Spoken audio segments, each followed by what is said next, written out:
नाजरीन आदाब, आप देख रहे हैं INN चैनल। मैं हूं शेख अहमद अली। आज की खास बात में हम देखेंगे कई अहम कौमी और बैनुल अक़वामी खबरें। वाराणसी में ज्ञानवापी मस्जिद से मुतालिक एक केस की समाअत जहां वाराणसी कोर्ट में हुई, वहीं दूसरी तरफ मुस्लिम फरीक की अर्जी पर सुप्रीम कोर्ट में भी एक मामला सुना गया।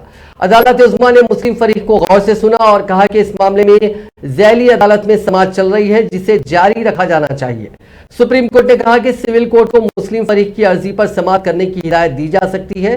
ज्ञानवापी मस्जिद में हुए सर्वे और शिवलिंग बरामद होने से मुतालिक तस्करा किए जाने पर सुप्रीम कोर्ट ने कहा कि वहां कोई शिवलिंग है तो हम कहते हैं कि जिला मजिस्ट्रेट उसके तहफ़्फ़ुज़ को यकीनी बनाए और मुसलमानों को नमाज पढ़ने से न रोका जाए। रिपोर्ट्स के मुताबिक सुप्रीम कोर्ट ने हिंदू फरीक और यूपी हुकूमत को नोटिस जारी कर दिया है। दोनों को 19 मई तक रिपोर्ट जमा करने की हिदायत दी गई है। साथ ही कहा है कि हम ज़ैली अदालत को हिदायत देना चाहते हैं कि जहां शिवलिंग मिला है इस जगह को महफूज रखा जाए, लेकिन लोगों को नमाज से ना रोका जाए। इस पर सॉलिसिटर जनरल तुषार मेहता ने कहा कि वजू खाने में शिवलिंग मिला है जो हाथ पैर धोने की जगह है, नमाज की जगह अलग होती है। मुस्लिम फरीक की अर्जी पर अदालत उज़्मा ने कहा कि हम ज़ैली अदालत को आपकी अर्जी का निपटारा करने की हिदायत देते हैं। इस पर मुस्लिम फरीक के वकील ने कहा कि लेकिन आप अहाते को कैसे सील कर सकते हैं, आप मौजूदा हालात को बदल रहे हैं, ये हमें बगैर सुने पास किया गया है, ये सभी गलत अहकाम है, ये हमारी बात सुने बगैर मिल्कियत को सील करने जैसा अमल है, आप मस्जिद में नमाज की जगह को भी महदूद कर रहे हैं। मुस्लिम फरीक का कहना है कि वाराणसी की अदालत को इस मामले में कोई हुक्म नहीं देना चाहिए था। सिविल मामले में कहा गया कि अगर अपील दायर है तो केस पर गौर नहीं किया जा सकता। मुस्लिम फरीक ने अदालत में यह भी बताया कि अहाते को सील करने का अदालती हुक्म ज्ञानवापी मस्जिद में काफी जगह के मजहबी कैरेक्टर को बदल रहा है, जो worship places of worship act और सुप्रीम कोर्ट के अयोध्या से मुतालिक फैसले की खिलाफ वर्जी करती है। फिलहाल सुप्रीम कोर्ट ने ज़ैली कोर्ट के फैसलों को महदूद कर दिया और नमाजियों को न रोकने की हिदायत दी। अब इस ताल्लुक से सुप्रीम कोर्ट में 19 मई को समाअत होगी।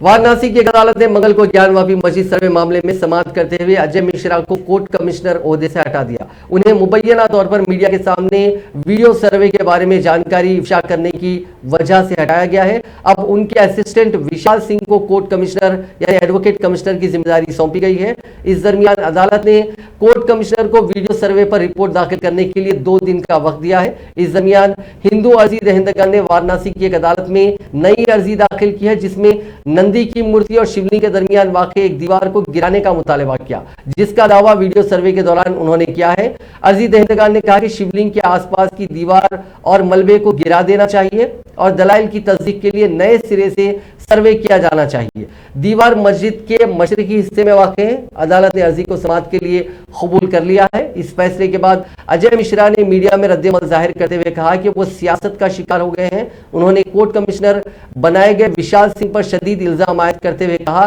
कि मेरे खिलाफ मुस्लिम फरीक के कहने पर कार्रवाई नहीं की गई, बल्कि विशाल सिंह के कहने पर मुझे हटाया गया।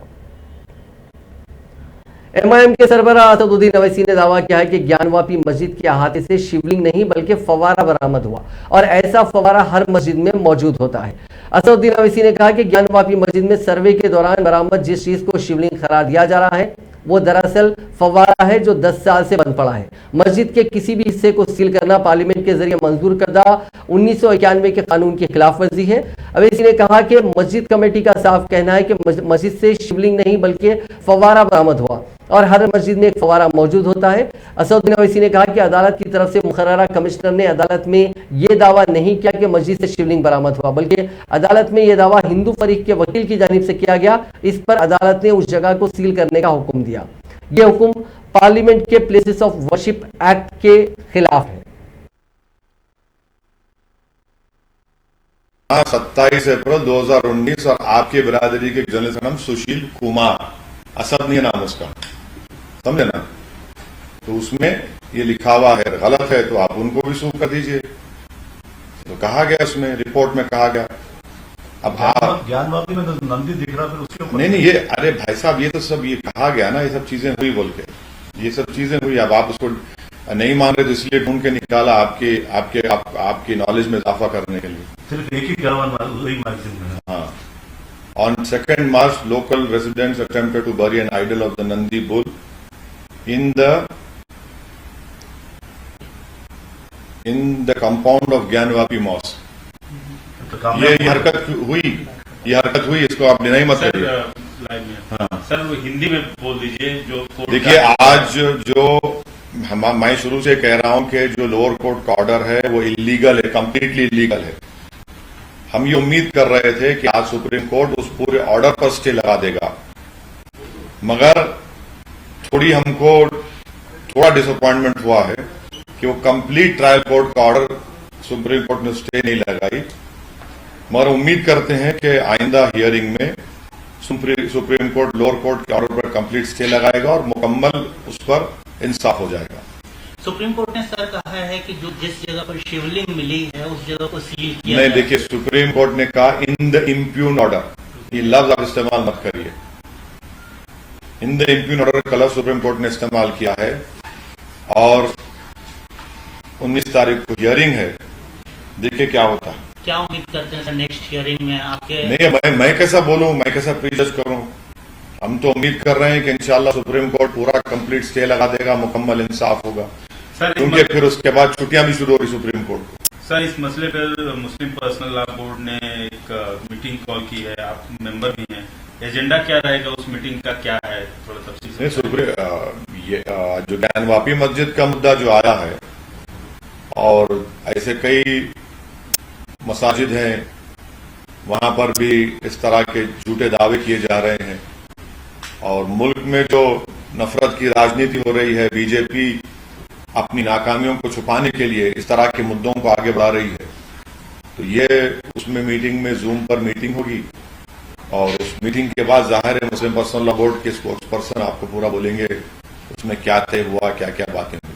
सिमिलर एक इसी तरीके का इशू मथुरा में भी हो रहा है सर, वहाँ भी पिटीशन फाइल की गई है। कर्नाटक में भी देखिए, आपको हम शुरू से कह रहे हैं, जब बाबरी मस्जिद का फैसला आया उस वक्त ही मैंने कहा था। वाराणसी के ज्ञानवापी मस्जिद के वजूखाने को सील करने के बाद अब मथुरा की शाही ईदगाह मस्जिद को भी सील करने का मुतालबा किया गया। इस ताल्लुक से मथुरा की मकामी अदालत में अर्जी दायर की गई है। वकील महेंद्र प्रताप की जानिब से दायर की गई अर्जी में कहा गया है कि कृष्ण जन्मभूमि के सबूतों से छेड़छाड़ किए जाने का खदशा है, लिहाजा मस्जिद को सील कर दिया जाए। वकील महेंद्र प्रताप इस मामले में हिंदू फरीक है। अर्जी में मजीद कहा गया है कि अगर हिंदुओं की बाकियात को तबाह कर दिया जाता है तो जायदाद का किरदार बदल जाएगा और मुकदमे का मकसद और उससे मुतालिक सबूत ज़ाया हो जाएंगे।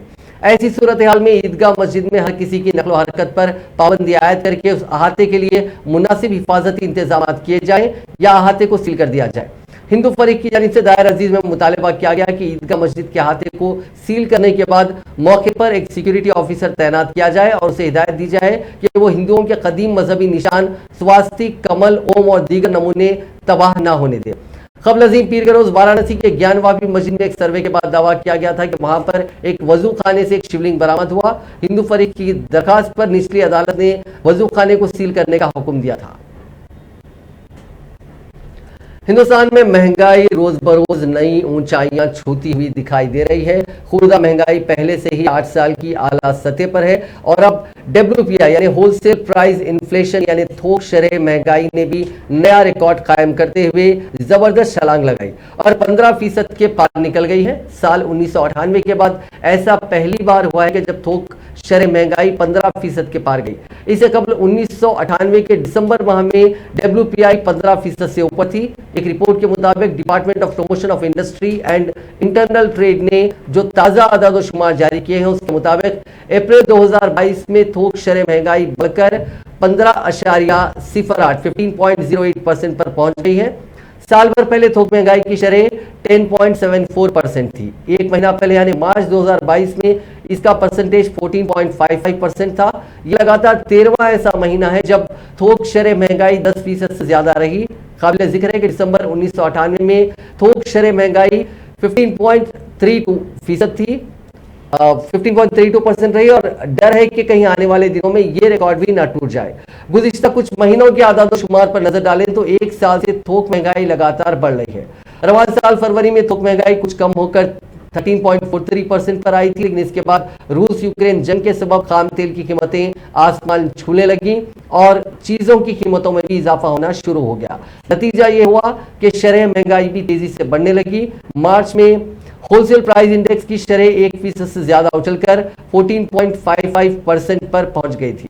वाज़ेह है कि मरकजी हुकूमत ने 2017 में थोक महंगाई के बेस ईयर यानी बुनियादी साल में तब्दीली की थी। अभी थोक महंगाई का बेस ईयर 2011-12 है। इससे पहले थोक महंगाई का शुमार यानी बेस ईयर 2004-5 को किया जाता था। हिंदुस्तानी रुपया आज फिर अमेरिकी डॉलर के मुकाबले में गिरकर रिकॉर्ड निचली सतह पर पहुंच गया।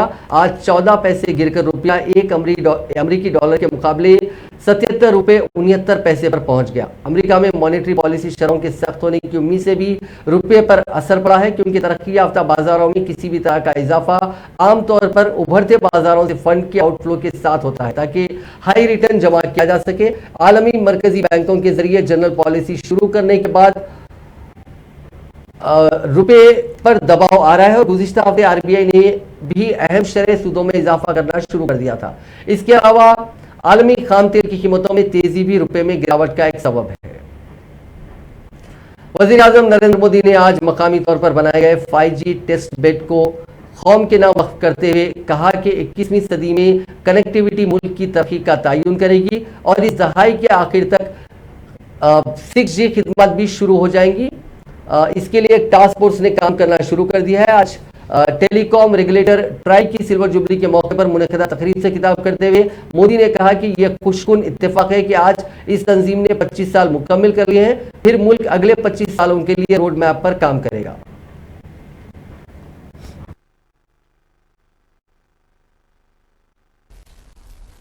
साथियों, 21वीं सदी के भारत में कनेक्टिविटी देश की प्रगति की गति को निर्धारित करेगी। इसलिए हर स्तर पर कनेक्टिविटी को आधुनिक बनाना ही होगा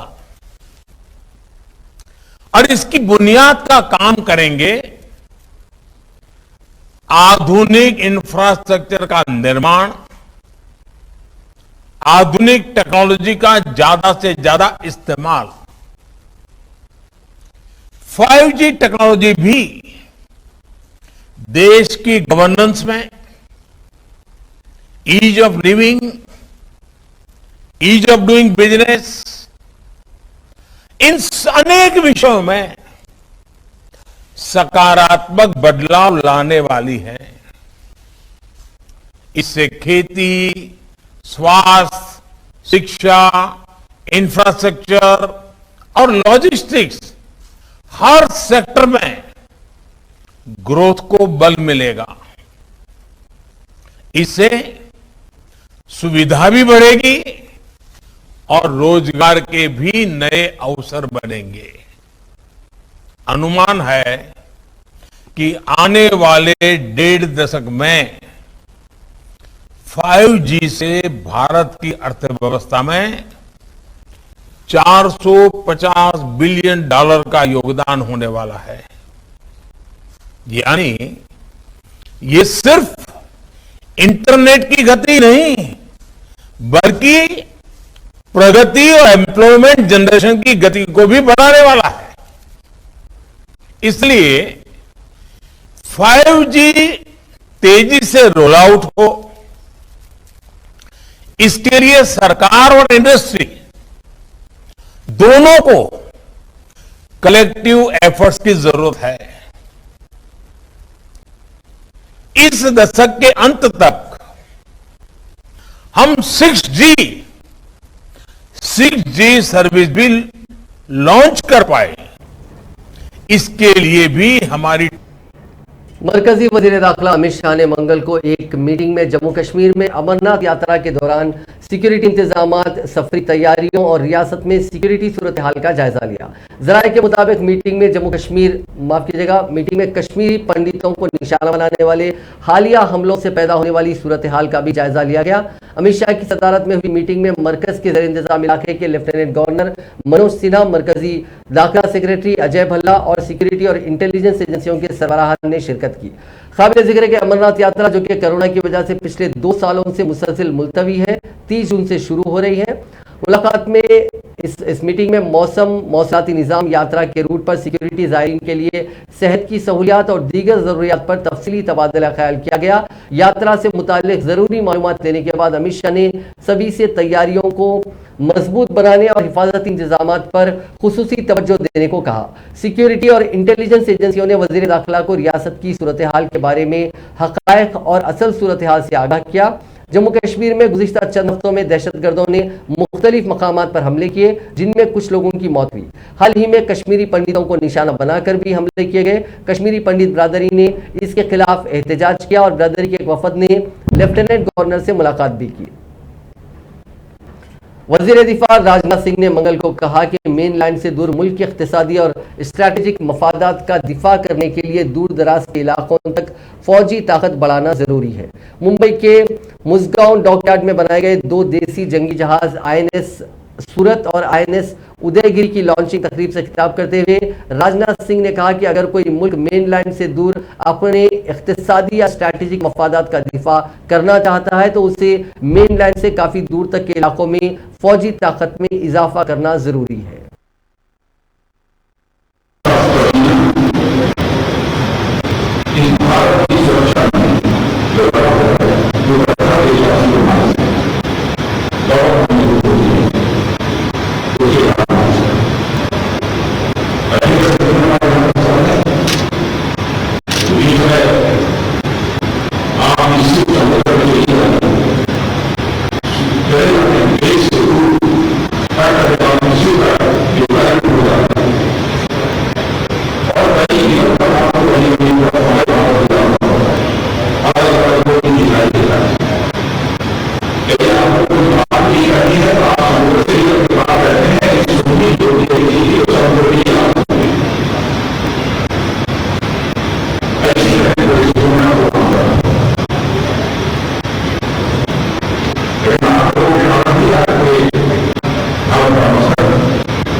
हिंदुस्तान में बढ़ती महंगाई से लोग बेहाल हैं। होलसेल महंगाई 9 सालों के आला सतह पर जा पहुंची है।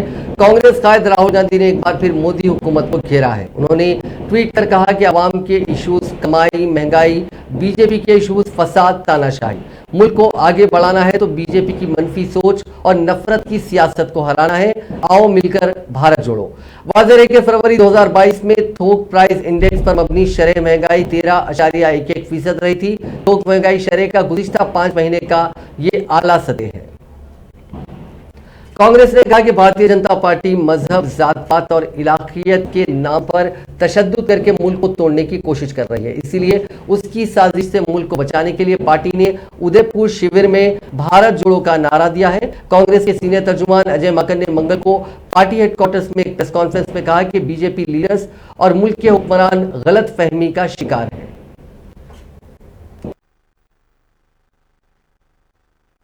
ज्योग्राफिकल लैंड मास इकट्ठा हो गया है, सिर्फ उसी का समूह है, उनको ऐसा लगता है, जबकि यह सच्चाई नहीं है। भारत कुछ चंद भूखंडों का समूह नहीं है, बल्कि भारत भारत की जनता और लोगों का समूह है, यह समझना चाहिए। और जब वो भारत के इस समूह को धर्म के नाम पर तोड़ते हैं, गरीब और गरीब जब हो जाता है, अमीर और अमीर बन जाता है, और इसकी खाई जब और बढ़ जाती है, तो गरीब और अमीर के बीच खाई बढ़ने से जो भारत टूटता है,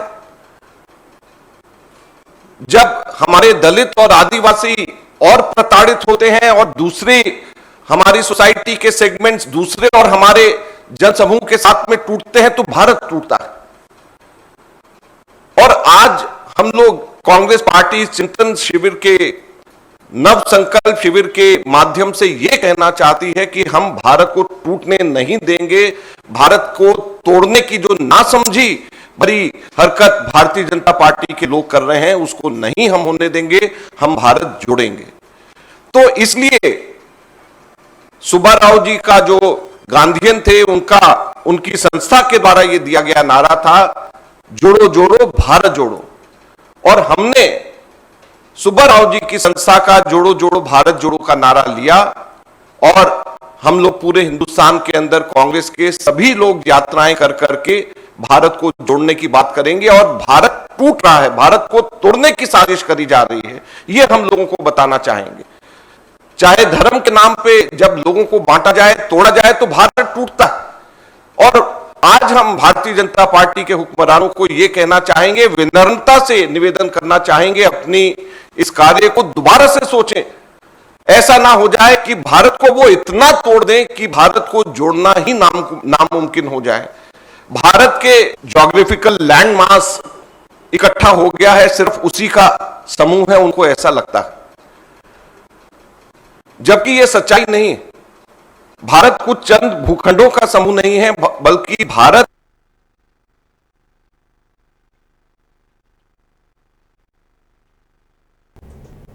सीबीआई ने मंगल की सुबह साबिक मरकजी वजीर पी चिदम्बरम और उनके बेटे कार्ति चिदम्बरम की रिहायश गांव पर छापा मारा। इस पर रद्देमल जाहिर करते हुए चिदम्बरम ने एक बयान जारी करते हुए कहा कि एजेंसी को कुछ नहीं मिला और ना ही कुछ जब्त किया गया, लेकिन वक्त दिलचस्प था। उन्होंने कहा कि आज सुबह सीबीआई की टीम ने चेन्नई में रिहायशगाह और दिल्ली में मेरी सरकारी रिहायशगाह की तलाशी ली।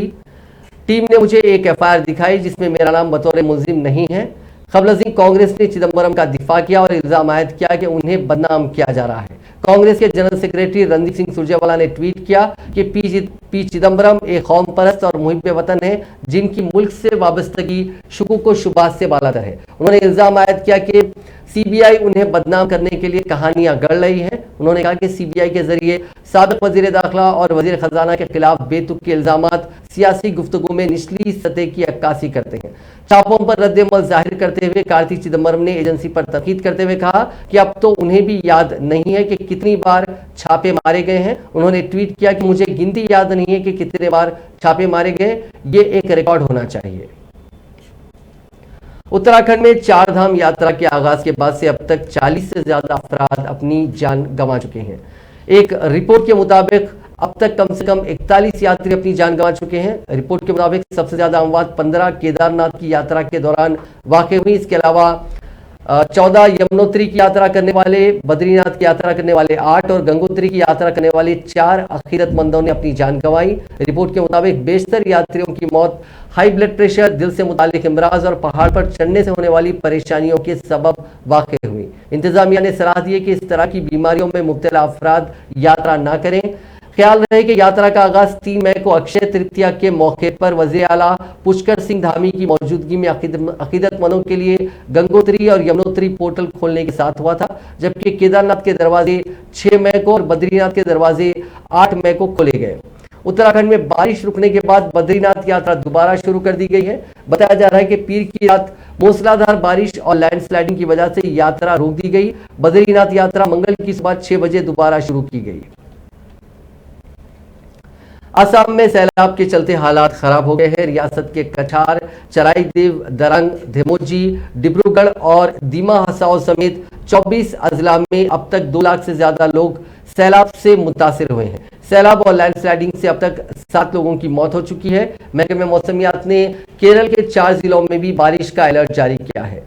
Assam state disaster management authority के मुताबिक बारिश के बाद हुई लैंडस्लाइडिंग के बाद पहाड़ी जिला दीमा हसौर रियासत के बाकी हिस्सों से कट गया है। कम्युनिकेशन पूरी तरह बंद है। हाफलोंग की जानिब जाने वाली सभी सड़कें और रेलवे लाइन 15 में से बंद है। लगातार बारिश की वजह से कई जिलों में सड़कें पुल में तब्दील हो चुके हैं। फसलें तबाह हो गई हैं। कई नदियां खतरे के निशान के ऊपर बह रही हैं। Supreme Court Supertech twin towers को गिराने के लिए 3 महीने की मोहलत देने को तैयार हो गया है। उत्तर प्रदेश के नोएडा में 40 मंजिला ट्विन टावर्स बने हैं। डिमोलिशन एजेंसी एडिफाइस इंजीनियरिंग की रिक्वेस्ट पर कोर्ट ने 28 अगस्त 2022 तक का वक्त दिया है। इससे पहले कोर्ट ने 22 मई तक ट्विन टावर्स गिराने का वक्त दिया था। पाकिस्तान में कराची के पुरजुम बोल्टन मार्केट में पीर की शाम एक धमाके में एक खातून हलाक और एक पुलिस अफसर समेत तकरीबन 1 दर्जन अफराद जख्मी हो गए। पुलिस ने अभी तक धमाके की वजह की तस्दीक नहीं की। हालांकि इब्तदाई तहकीकात में बताया गया कि एक मोटरसाइकिल में एक इम्प्रोवाइड एक्सप्लोजिव डिवाइस यानी आईडी लगाया गया था और पुलिस की गाड़ी को निशाना बनाया गया था। मौके पर पहुंचकर इंतजामिया ने जख्मियों को अस्पताल पहुंचाया। मालूमात के मुताबिक धमाके के बाद आग भड़क उठी जो देखते ही देखते फैल गई, जिसके बाद आग बुझाने वाली गाड़ियों की मदद से आग पर काबू पाया गया। ऐनी शाहिदीन का कहना है कि धमाके की आवाज इतनी जोरदार थी कि उसे दूर दराज इलाकों में भी सुना जा सकता था। गौरतलब यह कि यह ताज़ा तरीन धमाका शहर के सदर इलाके में आईईडी धमाके के सिर्फ 4 दिन बाद हुआ, जिसमें एक शख्स हलाक और 13 जख्मी हुए।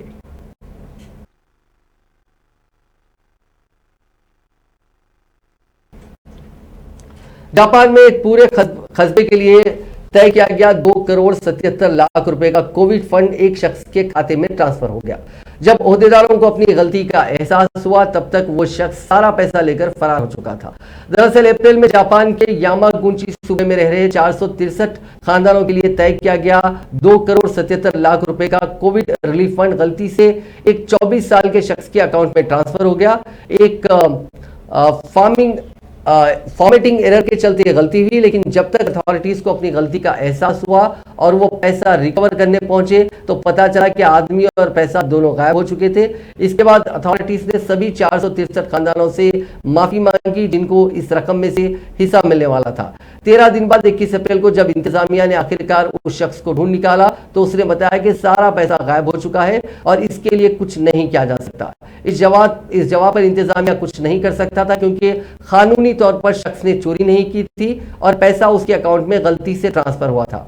आखिरकार अथॉरिटीज ने 12 मई को शख्स के खिलाफ कोर्ट केस दाखिल किया, लेकिन जब तक फैसला आया तब तक शख्स सारा पैसा लेकर घर छोड़कर दोबारा गायब हो चुका था।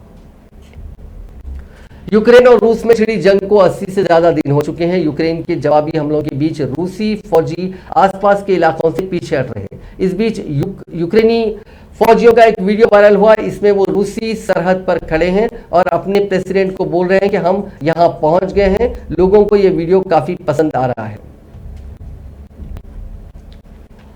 एलन मस्क और पराग अग्रवाल के बीच छिड़ी जुबानी जंग से $44 बिलियन की ट्विटर डील अटक गई है। एलन मस्क ने ट्विटर के सीईओ पराग अग्रवाल को इस बात का सबूत मांगा है कि जिसमें पराग ने यह दावा किया था कि स्पैम अकाउंट की तादाद ट्विटर के टोटल यूजर्स के 5% से कम है। मस्क ने कहा कि जब तक सबूत नहीं मिलता डील आगे नहीं बढ़ेगी। दरअसल पराग अग्रवाल ने दर्जन भर से ज्यादा ट्वीट किए थे। इसमें वो समझा रहे थे कि ट्विटर कैसे पॉसिबल स्पैम का ह्यूमन रिव्यू करता है। इन ट्वीट के रिप्लाई में मस्क ने सिर्फ पाइल ऑफ पू इमोजी ट्वीट किया। फिर कुछ मिनट बाद मस्क ने उस थ्रेड के जवाब में लिखा कि एडवर्टाइजर को कैसे पता चलेगा कि उनके पैसों के बदले उन्हें क्या मिल रहा है। ये ट्विटर के फाइनेंशियल हेल्थ के लिए फंडामेंटल है। पराग के पूरे थ्रेड के जवाब में मस्क चाहते हैं कि ट्विटर से बॉट्स का खात्मा हो।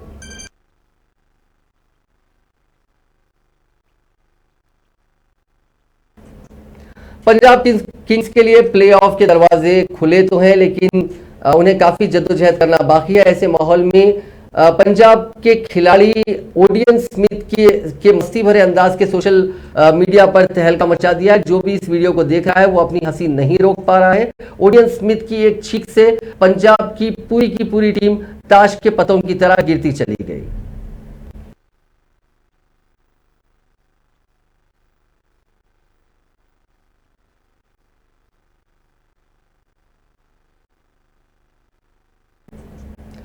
नाज़रीन, आज की खास बात में बस इतना ही। आपसे कल मुलाकात होगी नई खबरों के साथ। आप देखते रहिए INN चैनल।